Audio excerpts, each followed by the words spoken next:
হে everyone, সবাই কেমন আছো? আশা করছি সবাই অনেক ভালো আছো। আর আমি প্রিয়া বলছি, প্রিয়া সাজঘর থেকে। আর আমি আজকে চলে এসেছি আরও একটি ব্রাইডের ভিডিও নিয়ে। চলো, অলরেডি এই ব্রাইডের রিসেপশন লুক তোমাদের সঙ্গে শেয়ার করেছি। আজকে চলো তোমাদের সাথে ব্রাইডাল লুকটা শেয়ার করি। যাবে না, তোমাকে সাজুগুজু করে দিই। ওর একটা বেনারসি দাও, ওকে সাজিয়ে দিই। ওইটা পরে দাও। পালিয়ে যাচ্ছে। হাই ঋতু।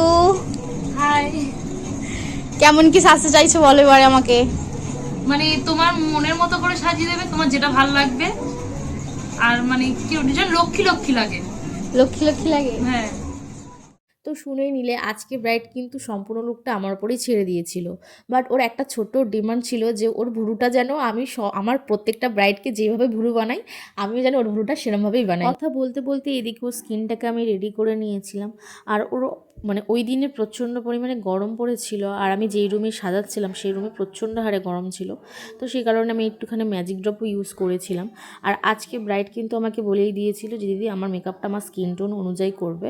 আমি খুব বেশি ফেয়ার ওর মানে পছন্দ নয়, যেহেতু ওর আগে কোনোদিন মেকআপ করেনি। শুধু ও বলেই নয়, এখানে আমি নিজেও স্কিন টোন মেনটেন করে মেকআপ করতে খুব পছন্দ করি। আর আমার বেশিরভাগ ক্লায়েন্টেরই এটাই ডিমান্ড থাকে, soft subtle look but skin tone maintain করে।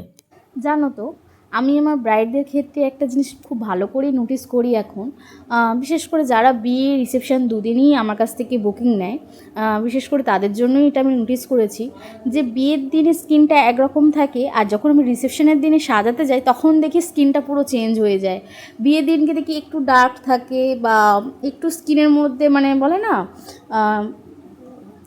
সেই জৌলুসটা থাকে না। হয়তো ওরা সারাদিন অনেক উপোস করে থাকে বা অনেক কিছু রিচুয়ালস থাকে, এই সব কারণেই হয়তো বা হলুদ পড়ে স্কিনে বা অনেক কিছু এইসবের জন্যই হয়তো স্কিনটা গ্লো করে না।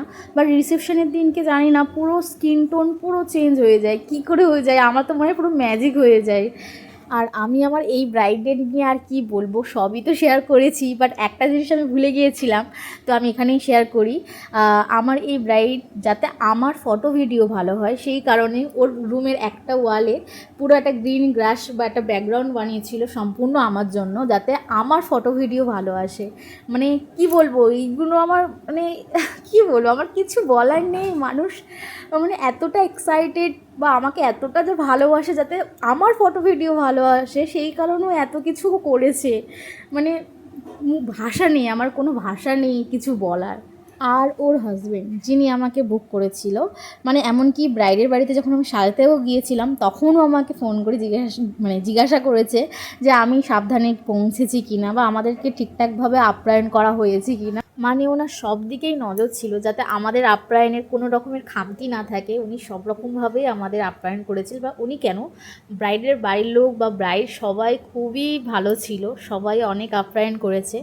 আর সত্যি কথা যেটা, আমার একবারের জন্য মনে হয়নি যে আমি কোনো বাইরে এসেছি কাউকে সাজাতে। আমার মনে হচ্ছিলো যেন আমি আমার সবই আমার আপনজন, এরকমটাই আমার মনে হচ্ছিলো। মানে কথা বলতে বলতে এখানে প্রায় মেকআপ কমপ্লিট হয়ে গেছে। আর আমার এখানে আমার এই ভিডিওটা আমার দুটো ফোন থেকে কাজ হয়েছিল, তাই জন্য দুটো কোয়ালিটি একদম আলাদা ছিল। তো এখানে দেখো ব্রাইডের হেয়ারও কমপ্লিট হয়ে গেছে। এখানে একদম সম্পূর্ণ রুম লাইট ছিল, এখানে কোনো এক্সট্রা লাইট আমি রাখিনি।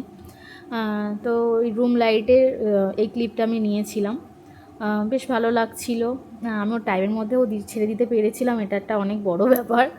যাক, এখানে ব্রাইডের ফুল লুক কমপ্লিট হয়ে গেছে। আর এই সেই গ্রিন গ্রাস যেটা ব্রাইড আমার জন্য অ্যারেঞ্জ করেছিল। তো এখানে ব্রাইডের ফুল লুক তো তোমাদের সাথে এর আগেই শেয়ার করে দিয়েছি। তো অবশ্যই জানিও আজকে ব্রাইডের লুকটা তোমাদের কেমন লাগলো। তো টাটা।